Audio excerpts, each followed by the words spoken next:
Hi folks, and welcome to another Movie Hooker YouTube video. I am Gary from Movie Hooker, and today's video I am going to be taking you through what is the best films to stream on Shudder. This is part 2 of a part 3 article that I've written. There is a part 4 coming soon. And I have to say as well, these titles are for Shudder UK and Ireland. Now, a lot of these are going to be Shudder originals, so they're going to be available wherever. But if they aren't, then you can change your VPN or whatever to, you know how to do it. You know the crack, everybody. So let me just get the article up here now. It's like, I started off trying to write one fucking thing for Shudder, and then it just turns out that there's just so much, there's so much good stuff on there. So I'm currently in part 3. And there definitely is a part 4 upcoming as well. So stay tuned for part 4. For parts 1 and 2 and 3, you can check out on moviehooker.com. Little plug for my website there. So let me type in Shudder 2. Hurry up. Okay, best films to stream on Shudder part 2. So first up on this list is an absolute fucking, I have to try and watch my language. It's an absolute great horror movie called The Dark and the Wicked. Now, this was one of those films that everybody kept going on about, saying this is absolutely terrifying, this is proper horror. I watched it and I just didn't get it, you know, and then I just kept hearing this is the best fucking horror movie in a long time, and I watched it again, and oh my god, I got it then. I absolutely got it then. It is absolutely fucking terrifying. So without spoiling anything for The Dark and the Wicked, it is about a dying man and like an estranged family coming to basically watch this guy die. But it's in an old farmhouse, and there's a lot of like supernatural stuff going on. It is really, really, it's set. It is dark, it is wicked, and it is extremely. Jesus. Don't know what that was. I don't know if you heard that. But yeah, The Dark and the Wicked is proper horror. It isn't extremely gruesome, but it really gets under your skin. The soundtrack is fucking brilliant. Faking brilliant. I have to try and watch my language. But if you're going to watch The Dark and the Wicked, I would definitely suggest that you turn off all the lights and put on a good sound system and just enjoy it. It is proper independent horror. No use of extreme gore or jump scares. It is just creepy as fake. Okay, that was good. I watched. So that's The Dark and the Wicked. That's number 1. Number 2 on the list is Lake Mungo. This is one of the most famous mockumentary sort of found footage horror movies. It's Australian as far as I can remember, and it's all to do with this girl who drowns in a lake and what supposedly happened when the supernatural stuff starts happening. This is a great supernatural drama, but it also doubles up as a really, really powerful, I guess, drama as well about loss and grieving, the loss of a loved one. Very, very good, very, very effective and creepy as fuck. It is found footage and mockumentary filmmaking done right. So that is Lake Mungo. Number 3 on my list is Bunker 717. This one, it took me by surprise, to be honest. I'm a sucker for a good cover. It doesn't matter what it says on the cover. I'm trying to watch my cursing. What it says on the cover or how the cover looks, I am a sucker for a good cover. This did not do it for me. I seen the cover for Bunker 717 and I was like, no, that's a hard pass, I'm afraid. But then, like being me, I'd pretty much seen everything on Shudder at this point, and I was like, oh, here, I'll just watch this Bunker 717. Then I was like, Gary, what? Why did I leave this so long? This is a fucking great movie. If you're into movies like As Above, So Below, or The Descent, or anything that is like a cave-dwelling creature feature, I guess. Maybe the Dyatlov Pass incident maybe fits in there as well. But it's not as good as The Descent, or it's not as good as Above, So Below, but it really, really nails some of that real claustrophobic terror that The Descent fucking exhales at and got so right. So it's basically about a load of French young people who decide to go into the tunnels below Paris and in search of some sort of Nazi relic or Nazi something. I can't remember. But they get down there, they are met by a load of neo-Nazis who attack them, and they're basically fighting for their life against neo-Nazis. Think Green Room, only in an underground bunker. And then if the neo-Nazis ain't bad enough, then they also summon some Nazi general who is who has risen from the dead and is going to start acting out his nasty war crimes. Now, there is some serious moments of claustrophobia in this. So if the claustrophobic movies ain't your sort of thing, or they sort of get you a little bit, give this one a miss, because it'll have you fucking gasping for air in some scenes. Again, I'm a little bit fucking annoyed at myself that I let this go for so long, because I really, really enjoyed it. Okay, that there is Bunker 717. Next up on the list is probably one of the most famous French extreme films, and that is High Tension, aka Switchblade Romance. Switchblade Romance is what we call it over here in the UK and Ireland, and I think Europe as well. High Tension is the US title for it, which is a way better. What the fuck does Switchblade Romance even mean? I don't know. But if you don't know this was, I'm pretty sure, the directorial debut from Alexander Aja, and it's about two girls who go to this farmhouse to meet up with their family, and they're stalked by a serial killer who gives absolutely zero fucks about any of their family. They're all going to die. This is an extreme film. It's so obviously inspired by like the 70s Wes Craven movies and Tobe Hooper movies and stuff. That's like a love letter to that. But also the weaponry used in High Tension is just off the charts. It is fucking great. And it's quite a complex story once you actually figure out the ending of it. It really is. So that's High Tension, aka Switchblade Romance. I will also say that Alexander Aja, after Switchblade Romance, went on to remake the English language version. No, his English language debut, which was the Hills Have Eyes remake, and I'll Fight Anybody to the Death. That was a great remake, way better than the original. So that's High Tension.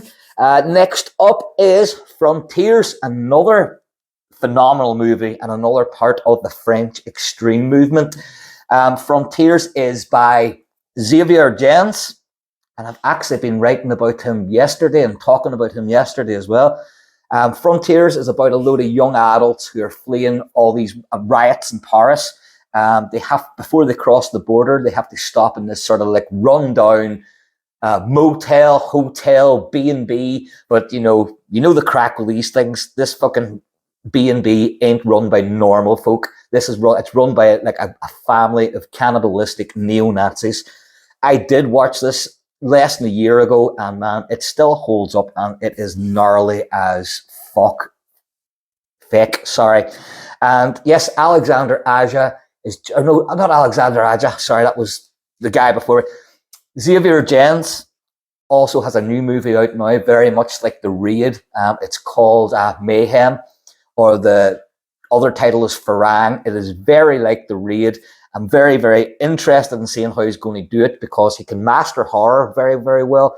And for those of you that know, he also did direct a few episodes, or maybe a couple of episodes of Gangs of London. So if you're going to do Gangs of London, then you know how to film a fight scene. And if you've got anything that's remotely like The Raid, I always said, man, they better have something special, because if you're going to compare yourself to The Raid, then you're going to compare yourself to Eco UI, and Eco UI is one of the best in the business. So the guy who's starring in Xavier Gens' new action movie better have his shit together. So that's Frontiers. Next up is Cold Skin. Oh, this is Xavier Gens again. My God, I'm on a Xavier Gens binge here. Cold Skin would be sort of like The Lighthouse, only in colour. So like the Robert Pattinson and Willem Dafoe, Robert Eggers movie. Although it's not Robert Eggers, it's about two people in a lighthouse, and it captures that desperation and isolation and lack of social contact, and just it gets it so well. So it is about people in a lighthouse, but in this lighthouse at nighttime, they are attacked with these amphibious sort of creatures that come out of the ocean.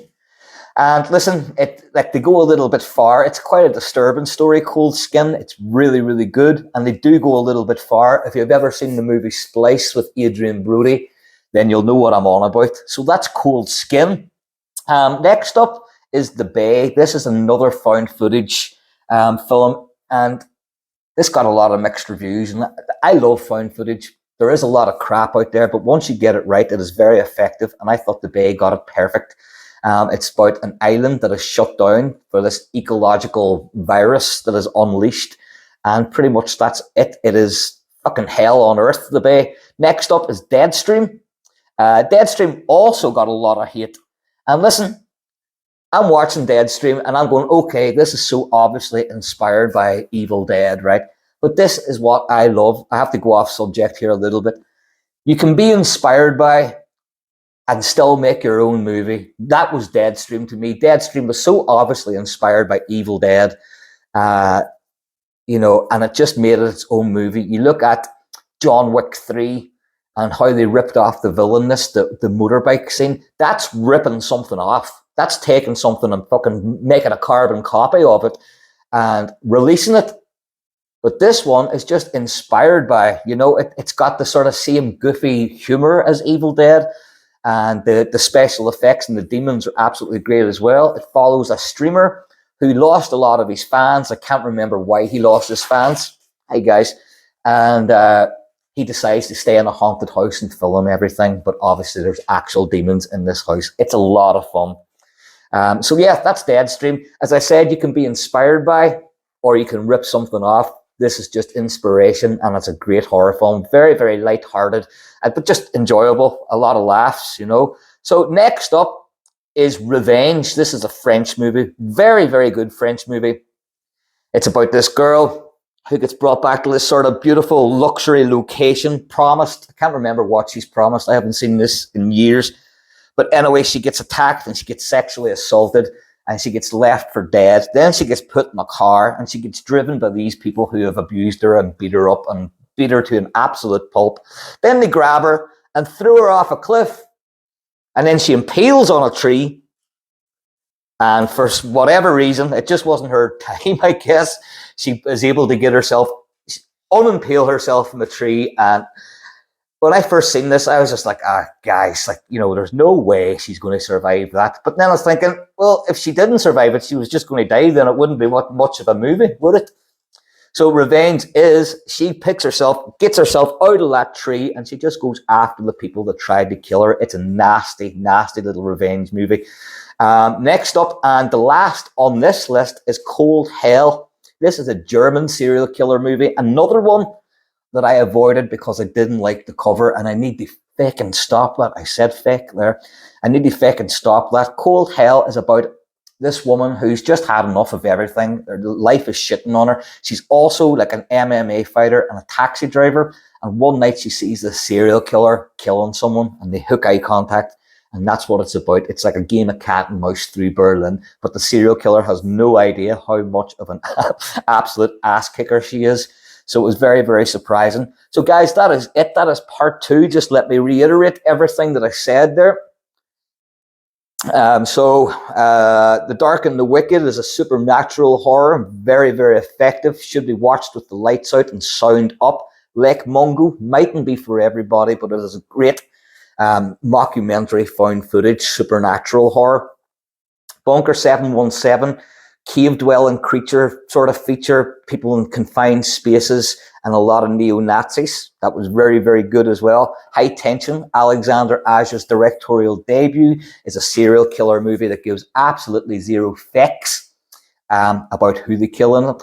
Frontiers, one of the best French extreme films about a load of people who have to stay in a B&B that is run by cannibalistic neo-Nazis. Cold Skin is Lovecraftian, about 2 lighthouse keepers that must fight off all these amphibious creatures that come out at night and attack the lighthouse. The Bay is another found footage movie about an ecological virus in this small island. And Deadstream is more found footage, I guess we could call it, and this is inspired by the Evil Dead movies, and it is about a streamer who stays in the haunted house and gets haunted by actual demons. Revenge is a little bit fun. It's a great movie if you're able to sort of suspend your belief in gravity. That's all I would say. Once it gets going, it is a solid revenge movie. It's French language. Cold Hell is a German movie, and it is a serial killer movie. Basically, an MMA female fighter versus a serial killer in the streets of Berlin. What more could you want? So guys, that is it. That is the best films to stream on Shudder Part 2. If you enjoyed this video, make sure to subscribe, and I'll be back with Part 3, and then I'll get Part 4 written up, and I'll be back with Part 4. Thank you very much. Word up.